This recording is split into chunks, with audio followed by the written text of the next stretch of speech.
تو اطلاعات کے مطابق الیکشن کمیشن نے عمران خان کی یہ بات مان لی ہے اور جون 2022 تک کی مہلت دی گئی ہے، کیونکہ پارٹی آئین کے مطابق 4 سال کے اندر ہونے چاہیے، لیکن بہرحال یہ خصوصی انہیں ایک مہلت دی گئی ہے۔ ہو سکتا ہے اس والے سے پارٹی آئین میں تبدیلی بھی کی جائے کیونکہ کرونا ہے، اور 2022 میں یہ انٹرا پارٹی جو الیکشن ہے وہ ہو سکتے ہیں۔ اب آتے ہیں یہ سوال کیوں گردش کر رہا ہے کہ کیا عمران خان انتخابات کی طرف جا سکتے ہیں، انتخابات کا اعلان کر سکتے ہیں، یہ سارے منصوبے اگر وہ عوام کے سامنے رکھتے ہیں تو کیا اس کی بنا پر وہ جیت سکتے ہیں؟ اور اس وقت جو مختلف سروے سامنے آئے ہیں، ہم اپنی ویڈیوز میں بھی آپ کے سامنے رکھتے رہے، گلگت بلتستان الیکشن کا جو نتیجہ آیا، آزاد کشمیر الیکشن کے جو نتائج آئے، پھر ضمنی الیکشن کے اندر جو پاکستان تحریک انصاف کا ووٹ بینک بڑھا، سر دست اس وقت جو لوگوں کا اندازہ ہے، جو غیر جانبدار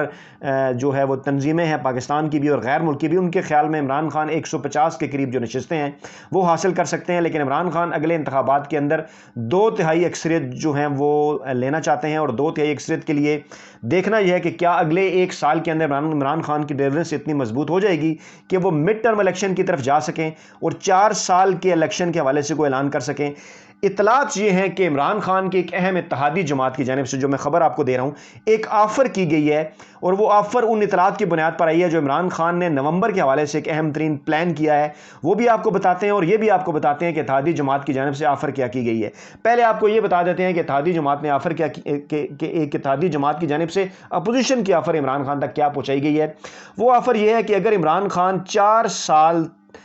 بعد جو ہے وہ الیکشن کا اعلان کر دیں، اور اگر یہ بھی اس کے اوپر بھی راضی ہو جائیں انتخابی اصلاحات کے حوالے سے کہ آئندہ جو ٹرم ہے حکومت کی وہ 4 سالہ مدت ہوگی، یعنی پاکستان میں امریکہ کی طرز پر ہر 4 سال بعد الیکشن کرائے جائیں گے، اور تجویز یہ ہے کہ اگر 2022 میں کرائے جائیں تو اس کے بعد پھر 2026 میں کرائے جائیں۔ لیکن بہرحال اگلے سال اکتوبر نومبر تک کیونکہ بلدیاتی انتخابات ہونے ہیں، اور میں ایک ویڈیو کر چکا ہوں آپ کے سامنے کہ 15 نومبر 2022 تک جو ہے وہ عمران خان نے رہنا ہے ذہنی طور پر، اور اس کے بعد بھی وہ رہ سکتے ہیں، لیکن بہرحال 15 نومبر 2022 سے پہلے ان کے ذہن میں کسی قسم کا کوئی آئندہ کا الیکشن نہیں ہے۔ اس کی وجوہات بھی میں اس ویڈیو میں تفصیلی طور پر بتا چکا ہوں کہ وہ پاکستان کے اندر جو ہے وہ نہ صرف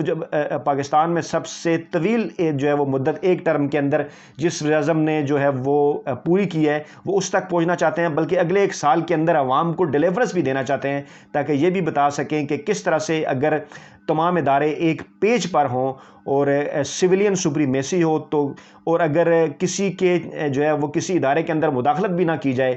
کسی جو ہے وہ ملٹری کے یا اسٹیبلشمنٹ کے یا کورٹس کے اندر، تو سویلین حکمران بھی بڑی آسانی اپنے اقتدار کی جو مدت ہے وہ پوری کر سکتا ہے۔ یہ ہیں وہ ساری چیزیں، اور حکومت کی کو جو آفر کی گئی ہے جو اتحادی جماعت کی جانب سے، وہ یہ ہیں کہ انتخابی اصلاحات میں ہم تعاون کر سکتے ہیں آپ کے ساتھ، اوورسیز پاکستان کی ووٹنگ کے اوپر بھی بات ہو سکتی ہے، اور اس کے ساتھ ساتھ الیکٹرانک ووٹنگ مشین کے حوالے سے بھی کوئی نتائج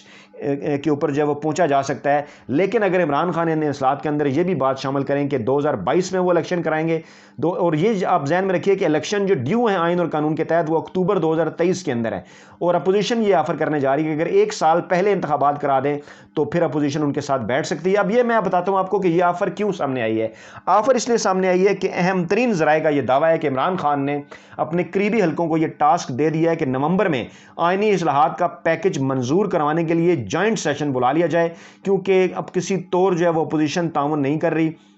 اور کیونکہ قومی اسمبلی کے اندر اس کو اس طرح سے جو ہے وہ پاس کرانا مشکل ہوگا، تو اس کو جو ہے وہ سینٹ کا اجلاس بھی جو ہے وہ ساتھ بلا لیا جائے، اور اس کے اندر یہ آئینی اصلاحات کا جو پیکج ہے یہ منظور کرانے کی کوشش کی جائے، کیونکہ بہرحال آئین کے اندر جب تبدیلیاں ہوتی ہیں تو 2/3 میجارٹی جو ہے وہ چاہیے ہوتی ہے، اور سمپل میجارٹی تو حکومت کے پاس ہے، لیکن کیا جو ہے وہ 2/3 اکثریت حاصل کی جا سکتی ہے، اور کون سی ایسی چیزیں ہیں جن کو تبدیل کرنے کے لیے قانونی تبدیلیاں چاہیے ہوں گی اور جن کو تبدیل کرنے کے لیے آئین میں ترمیم چاہیے ہوگی۔ یہ ایک ڈیبیٹ ہے اس حوالے سے کہ ایسا پیکج جو ہے وہ بابر اعوان کو ذمہ داری سونپ دی گئی ہے کہ ایسا پیکج تیار کیا جائے آئینی اور قانونی ماہرین کی مدد لیتے ہوئے، کہ واضح طور پر بتایا جائے کہ ایکٹ کے اندر جو تبدیلیاں ہیں وہ قانونی تبدیلیاں ہوں گی یا آئینی تبدیلیاں ہوں گی، اس کے لیے کہاں کہاں سمپل میجارٹی چاہیے ہوگی اور کہاں کہاں 2/3 اکثریت چاہیے ہوگی۔ اس حوالے سے نومبر کے اندر جو ہے وہ جوائنٹ سیشن بلانے کا ٹاسک جو ہے وہ دے دیا گیا ہے۔ یہ وہ خبریں ہیں جس کے بعد جو ہے وہ اپوزیشن کی جانب سے بھی اس قسم کی جو آفر ہے، جو ایک دفعہ پہلے بھی میں نے آپ کے سامنے رکھی کہ ایسی آفر کی گئی تھی، لیکن ایک دفعہ پھر اتحادی جماعت کے ذریعے جو ہے وہ یہ آفر عمران خان تک پہنچائی گئی ہے۔ ماضی میں اس سے پہلے ذوالفقار علی بھٹو جو ہے وہ مڈ ٹرم الیکشن میں گئے تھے اور 77 میں انہوں نے جناب جو ہے وہ الیکشن کروائے تھے، اس کے بعد ان کے خلاف پھر ایک تحریک جو ہے وہ چل پڑی تھی، دھاندلی کا ان کے اوپر الزام لگ گیا تھا، اور اس وقت ان کے سامنے بھی کچھ خفیہ سرویز رکھے گئے تھے کہ وہ مقبولیت کے عروج پر ہیں۔ اس وقت بھی کچھ سرویز غیر جانبدار حلقوں کی جانب سے بھی سامنے آئے ہیں، لیکن عمران خان کی یہ خواہش ہے کہ دوسری ٹرم اگر انہیں ملتی ہے، جو کہ ممکنہ طور پر انہیں ملتی ہوئی نظر آ رہی ہے، عوام جس طرح سے ان کو ووٹ کر رہے ہیں، ان کی یہ خواہش ہے کہ وہ 2/3 اکثریت حاصل کریں، اور وہ بہرحال آج کی کسی تقریر میں تو آئندہ عام انتخابات کے حوالے سے کوئی تاریخ نہیں دینے والے ہمارے ذرائع کے مطابق، لیکن ایک سال بعد وہ ضرور اس کے اوپر سوچ سکتے ہیں اگر ان تمام منصوبوں کے حوالے سے ڈیلیورنس عوام تک پہنچانے میں وہ کامیاب ہو گئے، اور